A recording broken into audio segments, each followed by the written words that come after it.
खूब पूजा पाठ करने के बाद भी घर में बरकत क्यों नहीं है?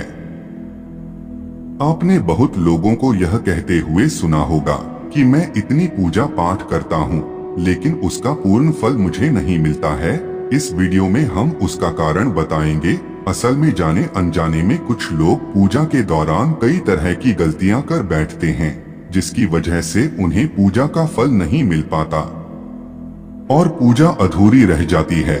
ऐसे में अगर आप गलत विधियों और नियमों के साथ पूजा करते हैं तो इसका विपरीत प्रभाव भी पड़ सकता है। चलिए जानते हैं कि घर और मंदिर में पूजा करने का सही तरीका क्या है। लेकिन उससे पहले अगर आप भी चाहते हैं कि लक्ष्मी माता का आशीर्वाद आप पर बना रहे तो इस वीडियो को एक लाइक करें और चैनल को सब्सक्राइब कर ले और कमेंट बॉक्स में जय लक्ष्मी माता जरूर लिखें। नंबर 1, किसी भी देवी देवता या भगवान का पूजन करने से पहले स्नान किया जाता है।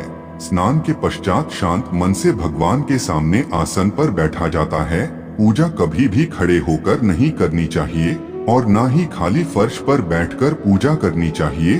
कुछ लोग पूजा करते समय जमीन पर ही बैठ जाते हैं, जो कि बिल्कुल गलत है। जिस तरह से आपने भगवान को बैठने के लिए आसन दिया है, ठीक उसी प्रकार स्वयं भी आसन पर ही बैठे। शास्त्रों में कंबल और कुश के आसन को पूजा के लिए शुभ माना गया है।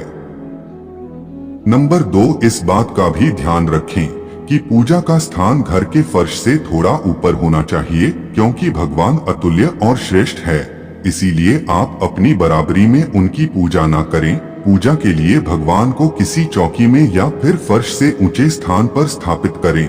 इसके अलावा पूजा घर में देवी देवताओं की मूर्तियों को कभी भी दीवार से सटाकर नहीं रखना चाहिए। पूजन करते समय आपका मुंह उत्तर या फिर पूर्व की दिशा में ही होना चाहिए। घर या किसी भी मंदिर में पूजा संपन्न करने के बाद भगवान से अपनी भूल के लिए उनके समक्ष क्षमा याचना जरूर कर लेनी चाहिए। इससे परमात्मा आपके द्वारा जाने अनजाने में की गई गलती को क्षमा करते हैं और आशीर्वाद देते हैं। नंबर 3, पूजा घर हमेशा घर के ईशान कोण में ही रहना चाहिए। पूजा घर में किसी एक देवी देवता की मूर्ति एक से ज्यादा नहीं होनी चाहिए। घर के मंदिर में किसी भी भगवान की मूर्ति 9 इंच या 22 सेंटीमीटर से छोटी होनी चाहिए। इससे बड़ी प्रतिमा घर में रखना शुभ नहीं माना जाता। बड़ी प्रतिमा को मंदिर में रखना चाहिए। अपने बेडरूम में कभी भी पूजा घर स्थापित ना करें और रात्रि के समय अपने पूजा घर को पर्दे से ढककर रखें और पूजा घर में काम में आने वाली सभी चीजें जैसे शंख, घंटी, प्रसाद के बर्तन, दीपक, शिवलिंग, जनेऊ और भगवान शालिग्राम को साफ सुथरे कपड़े ऊपर रखना चाहिए। ऐसा नहीं करने पर हर रोज पूजा पाठ करने के बाद भी आपको उचित फल नहीं मिल पाता है। नंबर 4, शास्त्रों में उल्लेख है कि घर या मंदिर कहीं पर भी यदि आप सूर्यास्त के बाद रात के समय पूजा करते हैं तो इस समय ना तो शंख बजाना चाहिए और ना ही घंटी बजानी चाहिए। ऐसा माना जाता है कि सूर्यास्त के बाद देवी देवता शयन के लिए चले जाते हैं और ऐसे में उन्हें जगाना सही नहीं माना जाता। इसीलिए इस बात का सदैव ध्यान रखें कि सूर्यास्त के बाद घंटी और शंख बिल्कुल ना बजाएं। नंबर 5, अक्सर लोग पूजा करते समय सिर्फ धूप जलाते हैं, लेकिन यह गलत है। किसी भी देवी देवता की पूजा करने से पहले दीपक जलाना अनिवार्य माना जाता है। ऐसी मान्यता है कि दीपक भगवान के प्रति हमारी भक्ति भाव, हमारे द्वारा चढ़ाया गया प्रसाद, धूप और अन्य कार्यों का साक्षी होता है। अगर आप पूजा करने से पहले दीपक नहीं जलाते हैं तो भगवान तक आपकी प्रार्थना कभी नहीं पहुंचती है। आजकल ज्यादातर घरों में अगरबत्ती का इस्तेमाल किया जाता है, परंतु कभी भी पूजा करते वक्त अगरबत्ती का इस्तेमाल नहीं करना चाहिए, क्योंकि अगरबत्ती में बांस की डंडी का इस्तेमाल किया जाता है। हिंदू शास्त्रों में पूजा में बांस का इस्तेमाल वर्जित माना गया है। इसलिए हमेशा पूजा में दीपक का इस्तेमाल करना चाहिए। नंबर 6, अपने मंदिर या पूजा घर में कभी भी नग्न मूर्तियां ना रखें। देवताओं को वस्त्र सिलकर पहनाएं। आजकल बाजार में भी देवी देवता के वस्त्रों उपलब्ध होते हैं। आप चाहें तो बाजार से ले सकते हैं। हमेशा देवता की पसंद के अनुसार या फिर शुभता को ध्यान में रखते हुए ही वस्त्र धारण करवाना चाहिए। सूर्य, गणेश, दुर्गा, शिव और विष्णु यह पंचदेव कहलाते हैं। इनकी पूजा सभी कार्यों में अनिवार्य रूप से की जाती है। प्रतिदिन पूजन करते समय इन 5 देवों का ध्यान अवश्य करना चाहिए। इससे माता लक्ष्मी की कृपा और समृद्धि प्राप्त होती है। नंबर 7, आप चाहे किसी भी देवी देवता का पूजन कर रहे हो, लेकिन सर्वप्रथम हमेशा भगवान गणेश को ही प्रणाम किया जाता है। किसी भी हवन या किसी भी शुभ कार्य की शुरुआत में भगवान गणेश को प्रणाम करके ही की जाती है। ऐसा कहा जाता है कि भगवान गणेश को प्रणाम किए बिना पूजा करने से उसके फल की प्राप्ति नहीं होती है। नंबर 8, बिना सिर ढके पूजा नहीं करनी चाहिए। मान्यता है कि बिना सिर ढके पूजा करने से इसका पूर्ण फल आपको प्राप्त नहीं होता है। पूजा के दौरान सिर ढकना भगवान के प्रति श्रद्धा भाव को दर्शाता है। पूजा के दौरान सिर ढकने का धार्मिक कारण के साथ वैज्ञानिक कारण भी बताए गए हैं। इसीलिए स्त्री हो या पुरुष पूजा के दौरान सिर जरूर ढके। कभी भी भगवान को एक हाथ से प्रणाम नहीं करना चाहिए। हमेशा पूरी तरह से झुककर दोनों हाथों से प्रणाम करना चाहिए। नंबर 9, जब भी आप पूजा करने किसी मंदिर में जाते हैं तो आपको मंदिर में जो प्रसाद मिलता है उसे मंदिर में ही खाना चाहिए। भले ही आप उस प्रसाद का थोड़ा सा हिस्सा ही मंदिर में क्यों न खाएं, बाकी हिस्सा घर ले जाने के लिए रख सकते हैं। यह ईश्वर के प्रति आपकी श्रद्धा का प्रतीक है। आप जब भी मंदिर जाते हैं तो आपको एक बार घंटा जरूर बजाना चाहिए। ऐसा माना जाता है कि घंटा बजाने से आपका संदेश सीधा ईश्वर तक पहुंचता है। घर में पूजा करने के बाद शंख घंटी को बजाना महत्वपूर्ण माना जाता है। इससे घर में सकारात्मक ऊर्जा आती है। नंबर 10, हमेशा इस बात का ध्यान रखें कि कभी भी दीपक से दीपक नहीं जलाना चाहिए। शास्त्रों के अनुसार जो व्यक्ति दीपक से दीपक जलाते हैं वह रोगी ही होते हैं। नहाने से पहले ही भगवान को चढ़ाने के फूल को तोड़ लेना चाहिए। नहाने के बाद फूल तोड़ने पर फूल स्वयं को चढ़ाया हुआ माना जाता है। ऐसा शास्त्रों में कहा गया है।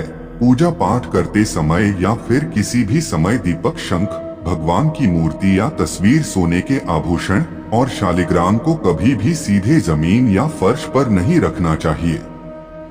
नंबर 11, घर या मंदिर में पूजा के समय भगवान की आरती करते समय भगवान विष्णु के सामने 12 बार, सूर्य देव के सामने 7 बार, देवी दुर्गा के सामने 9 बार, शंकर भगवान के सामने 11 बार और गणेश जी के सामने 4 बार आरती घुमानी चाहिए।